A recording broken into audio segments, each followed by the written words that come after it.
కొమ్మినేని శ్రీనివాసరావు చాలా మందికి senior most జర్నలిస్టుగా తెలుసు. మరికొందరికి ఏపీ మీడియా అకాడమీ మాజీ చైర్మన్గా పనిచేసిన వ్యక్తి అని తెలుసు. జర్నలిస్టులు, పొలిటీషియన్స్కు తప్పితే సామాన్య ప్రజలకు కొమ్మినేని శ్రీనివాసరావు అంటే పెద్దగా తెలియదు. కానీ ఇప్పుడు 2 తెలుగు రాష్ట్రాల్లో హాట్ టాపిక్గా మారారు కొమ్మినేని శ్రీనివాసరావు. ఓవర్ నైట్లో కొమ్మినేని గురించి 2 తెలుగు రాష్ట్రాల ప్రజలు చర్చించుకోవడానికి గల కారణం కూటమి సర్కార్ ఆయనను బలవంతంగా అరెస్ట్ చేయటమే. అసలు సీనియర్ జర్నలిస్ట్, సీనియర్ సిటిజన్ అయిన కొమ్మినేనిని కూటమి సర్కార్ ఎందుకు అరెస్ట్ చేయించింది? కనీసం అతని ఇంట్లో అడుగుపెట్టనీయకుండా గేటు బయటే కూర్చోబెట్టడానికి గల కారణమేంటి? కేఎస్ఆర్ నిజంగా తప్పు చేశారా? Watch the story. సాక్షి టీవీలో ప్రతిరోజు ఉదయం కేఎస్ఆర్ కామెంట్ అంటూ లైవ్ షో, డిబేట్ నడిపిస్తారు. ఇందులో senior most journalist Kommineni Srinivasarao వ్యాఖ్యాతగా ఉంటారు. తన కెరియర్లో కొన్ని వేల డిబేట్లు నిర్వహించిన ఘనత కేసీఆర్ గారిది. మరీ ముఖ్యంగా కూటమి సర్కార్ అధికారంలోకి వచ్చినప్పటి నుంచి ఏపీలో జరుగుతున్న అన్యాయాలు, అక్రమాలు, మైనింగ్, శాండ్ మాఫియాపై కేఎస్ఆర్ కామెంట్ లైవ్ షోలో చెబుతున్నారు కొమ్మినేని. సంవత్సరం గడుస్తున్నా సూపర్ 6 పథకాలపై చంద్రబాబు ఎటువంటి మాట మాట్లాడకపోవటంపై కాస్త ఘాటుగానే స్పందించారు కొమ్మినేని. అయితే ఇక్కడ ఆశ్చర్యకరమైన విషయమేంటంటే, ఒకప్పుడు చంద్రబాబుకి అత్యంత ఆప్తుడు ఈ కొమ్మినేని శ్రీనివాసరావు. పైగా కమ్మ సామాజిక వర్గానికి చెందిన వ్యక్తి. అయితే చంద్రబాబు తీరు నచ్చక బాబు కోటరీ నుంచి బయటకు వచ్చేశారు కొమ్మినేని శ్రీనివాసరావు. దీంతో ఎన్టీవీలో పనిచేస్తున్న కొమ్మినేనిని ఉద్యోగంలో తీయించే వరకు అస్సలు నిద్రపోలేదు చంద్రబాబు. ఒకానొక సమయంలో ఎన్టీవీ కొమ్మినేనిని వదులుకోటానికి ససేమిరా ఒప్పుకోకపోవటంతో ఏకంగా ఎన్టీవీనే మూసివేయించేందుకు చంద్రబాబు అప్పుడు పావులు కదపటంతో భయపడ్డ ఎన్టీవీ యాజమాన్యం కొమ్మినేనిని బయటకు పంపించేసింది. అనేకంటే చంద్రబాబు ఒత్తిడితో జాబు నుంచి తీసేయాల్సి వచ్చింది అంటే సబబేమో. ఆ తర్వాత సాక్షి టీవీ కేఎస్ఆర్ని ఆదుకుంది. అప్పటినుంచి చంద్రబాబు అండ్ కోకి కొమ్మినేని అంటే పీకల్లోతు కోపం. ఇంకా చెప్పాలంటే తమ సామాజిక వర్గం వ్యక్తి. జగన్ రెడ్డితో చేతులు కలిపి తమపైనే ఫైర్ అవ్వటాన్ని అస్సలు తట్టుకోలేకపోయారు. దీంతో కేఎస్ఆర్ని టార్గెట్ చేశారు. కొమ్మినేని ఎప్పుడు దొరుకుతారు, ఎప్పుడు లోపలేసేస్తాం అన్నట్టు వెయిట్ చేస్తున్న చంద్రబాబు, లోకేష్ అండ్ పవన్లకు కొమ్మినేని చేసిన చిన్న తప్పుతో దొరికిపోయారు. అయితే కొమ్మినేని చేసిన తప్పేంటంటే తన లైవ్ డిబేట్ షో కోసం సీనియర్ జర్నలిస్టు కృష్ణంరాజును పిలవటం. అసలు కేఎస్ఆర్ అరెస్టుకి కారణం ఈ కృష్ణంరాజే. ఎప్పట్లాగానే జూన్ 6, 2025న మార్నింగ్ కేసీఆర్ లైవ్ షోని స్టార్ట్ చేశారు. అందులో సీనియర్ జర్నలిస్టు కృష్ణంరాజుని ఇన్వైట్ చేశారు. అయితే ఈ డిబేట్లో దేశంలో మళ్లీ ప్రాసిక్యూషన్ పెరుగుతుందని, ఏ ప్రాంతంలో ఎంత మేరకు వ్యభిచారం పెరిగిందన్న అంశం వచ్చింది. సరిగ్గా అప్పుడు కృష్ణంరాజు అమరావతి వేశ్యల రాజధాని అంటూ అక్కడున్న అందరూ వేశ్యలే అంటూ నోరు జారారు. అయితే కొమ్మినేని మాత్రం కృష్ణంరాజుని వారించే ప్రయత్నం చేసినప్పటికీ ఆయన మాత్రం ఆగలేదు. ఇక ఈ విషయాన్ని జూన్ 7న టీడీపీ, జనసేన నేతలు సోషల్ మీడియాలో వైరల్ చేశారు. కృష్ణంరాజు చేసిన వ్యాఖ్యలను సాక్షి మీడియాకు, జగన్ కుటుంబానికి ఆపాదిస్తూ ప్రచారం మొదలుపెట్టేశారు కూటమి నేతలు. అక్కడితో ఆగకుండా జగన్ కుటుంబ ఫోటోలను సోషల్ మీడియాలో పెట్టి అభ్యంతరకరమైన రాతలు రాశారు. ఇక ఆ వెంటనే మంత్రి లోకేష్, సీఎం చంద్రబాబు వరుసపెట్టి ట్వీట్స్ చేయటంతో పాటుగా వారి అనుకూల వ్యక్తులతో కలిసి ధర్నాలు చేయించారు. అయితే సాక్షి టీవీ, కేఎస్ఆర్ కూడా కృష్ణంరాజు వ్యాఖ్యలు ఆయన వ్యక్తిగతమని, కృష్ణంరాజు వ్యాఖ్యలను కూటమి నేతలు సాక్షి టీవీకి ఆపాదించటం సరికాదని తీవ్రంగా ఖండించింది. సాక్షి మీడియా ఎల్లప్పుడూ మహిళల పట్ల అత్యంత గౌరవాభిమానాలు చూపుతుందని, సీనియర్ జర్నలిస్టు కృష్ణంరాజు వ్యాఖ్యలను సాక్షి మీడియా ఎంతమాత్రం సమర్థించదని సాక్షి టీవీ స్పష్టం చేసింది. కృష్ణంరాజు కూడా తన వ్యాఖ్యలపై వివరణ ఇచ్చారు. మహిళల మనోభావాలను కించపరిచే ఉద్దేశం తనకు ఏమాత్రం లేదన్నారు. ఒకవేళ ఎవరి మనోభావాలైనా కించపరిచి ఉంటే క్షమాపణ చెప్పటానికి కూడా సిద్ధంగా ఉన్నానని కృష్ణంరాజు అన్నారు.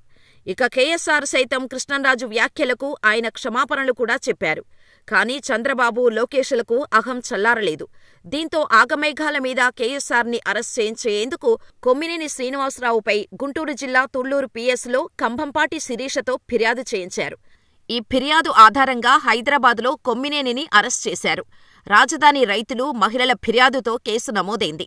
రాష్ట్ర మాదిగ కార్పొరేషన్ డైరెక్టర్ కంభంపాటి శిరీష ఫిర్యాదుతోనే జర్నలిస్టు కృష్ణంరాజు, కొమ్మినేనితో పాటు సాక్షి యాజమాన్యంపైన కేసు పెట్టారు. ఈ విషయంపై డిప్యూటీ సీఎం పవన్ కూడా స్పందించారు. గౌతమ బుద్ధుడి ఆనవాళ్లు ఉన్న నేల అమరావతి.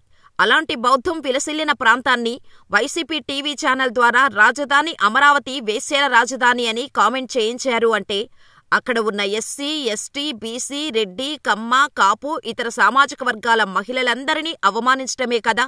ఈ ప్రాంతంలో బౌద్ధం విలసిల్లింది. ఆచార్య నాగార్జునుడు నడయాడి అమరావతి పరిసరాలను బౌద్ధులకు పవిత్ర ప్రదేశం చేశారు.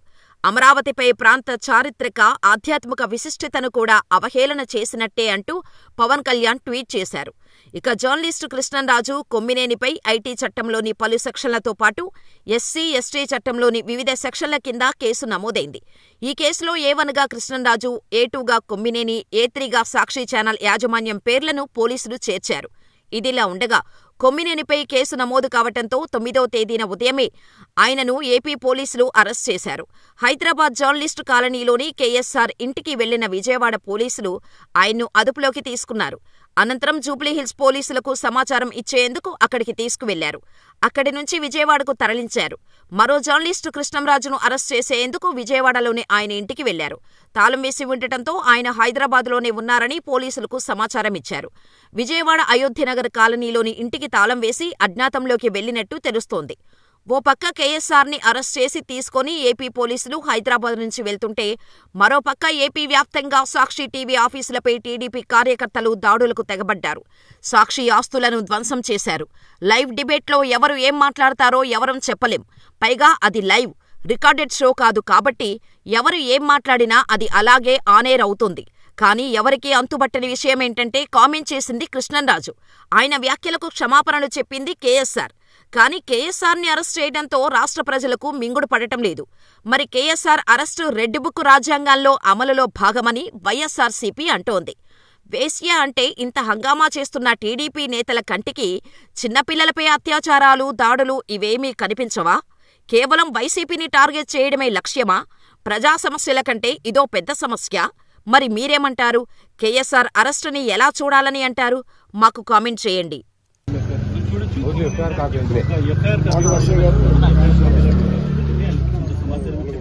పరిస్థితి చూస్తున్నాం. బట్ ఒక జర్నలిస్ట్ కి సంబంధించి నేను చాలా క్లియర్ గా ఆయన 70 సంవత్సరాల ఆయన వయసు సీనియర్ సిటిజన్ 70 సంవత్సరాల వయసులో బయట కూర్చోబెట్టారు అనేటువంటిది సెక్షన్ చూసుకుంటే మనము ఆయన మీద కేసు అయింది. ఎక్కడంటే రాయపూడి గ్రామానికి సంబంధించినటువంటి తుళ్ళూరు పోలీస్ స్టేషన్ సంబంధించినటువంటి కేసు ఇది.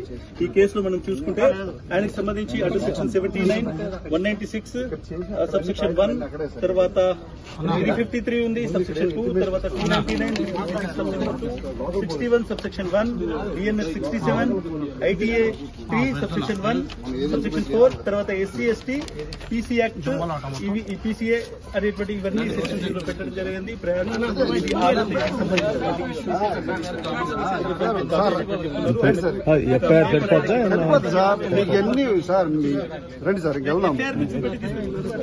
సంబంధించి మాత్రం ఎఫ్ఐఆర్ మాత్రం చూపెట్టారు. నోటీస్ లేదు, ఏది లేదు. సార్ ఒక ఎఫ్ఐఆర్ చూపెట్టి మిమ్మల్ని తీసుకెళ్తున్నారు, ఏం చెప్తారు సార్? నాకు తెలియదు గొడవ. ఎఫ్ఐఆర్ మీరు తీసుకెళ్ళొస్తా, తెచ్చివారనుకుంటారా ఏం తెలియదు.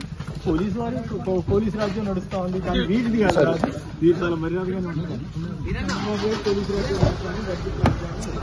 50 సంవత్సరాల జర్నలిస్ట్ ఇంత అన్యాయం ఊహించాలి. ఈ పరిణామం ఊహించలేదు. జరుగుతున్నటువంటి దారుణమైనటువంటి సంఘటన ఎక్కడ సాక్షికి సంబంధం అపవాదులు అట్టగా కేవలం కొంతమంది వాళ్ళ వాస్తవాన్ని పూర్తిగా మీరు కోఆపరేట్ చేయాలి సార్. మీరు కోఆపరేట్ చేయాలి. ప్లీజ్ మీరు కోఆపరేట్ చేయాలి. ప్లీజ్ ఉండండి.